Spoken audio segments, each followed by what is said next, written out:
Look at a standard anatomical textbook, and you will find a highly detailed map of physical structures. It charts the exact locations of muscles, bones, and the distinct red and blue pathways of our blood vessels. But compare that to the map drawn by traditional Chinese medicine. This alternative map features glowing nodes and interconnected colored lines running along the limbs and chest, charting entirely invisible pathways. The core difference between these two paradigms comes down to form versus function. The Western approach maps what the body physically is.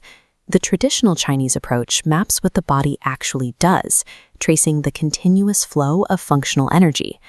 To grasp the mechanics of human health from this holistic perspective, we have to learn how to read this invisible functional map, a network known as the Meridian system. The earliest systematic blueprint of this invisible map dates back to the 2nd century BCE. It was recorded in the Yellow Emperor's Inner Classic, the foundational text of traditional Chinese medicine. The classical texts describe a system called Jinglo.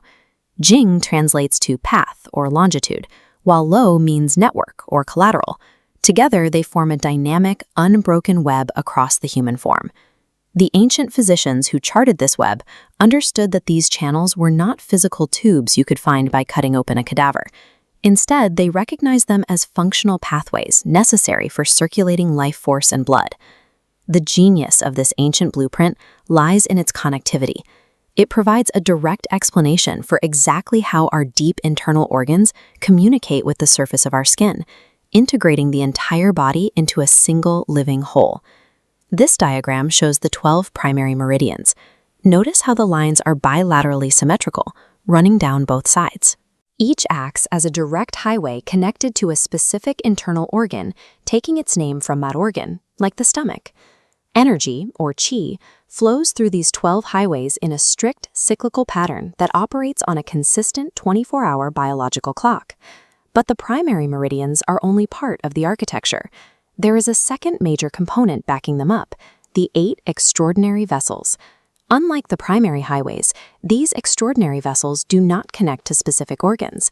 Their job is to act as deep reservoirs, storing, harmonizing, and then distributing energy back into the main system when it runs low.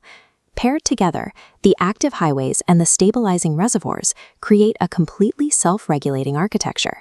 They ensure every single part of the body receives constant nourishment. The Meridian system also serves as a critical line of defense. It circulates wei qi, or defensive energy, just beneath the surface of the skin.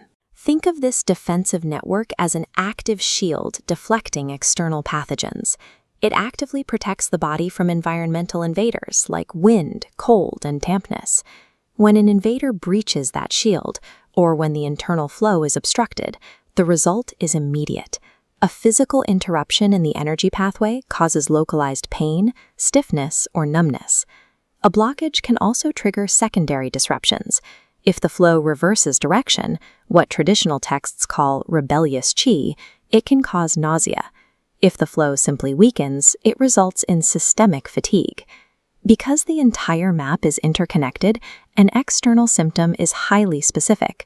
A practitioner can observe a problem on the surface and know exactly which internal organ is suffering from a blockage. Once a broken pathway is identified, practitioners rely on 2 primary methods to fix it: mechanical intervention outside and chemical intervention inside. Acupuncture serves as the external fix. By inserting needles into points along these pathways, practitioners manually unblock stagnation and regulate the flow of qi. Herbal medicine provides the internal fix through meridian tropism. This is the natural tendency of specific plants to target and enter certain invisible channels. Peppermint, for example, targets and clears the liver and lung meridians specifically, working from the inside out to restore balance.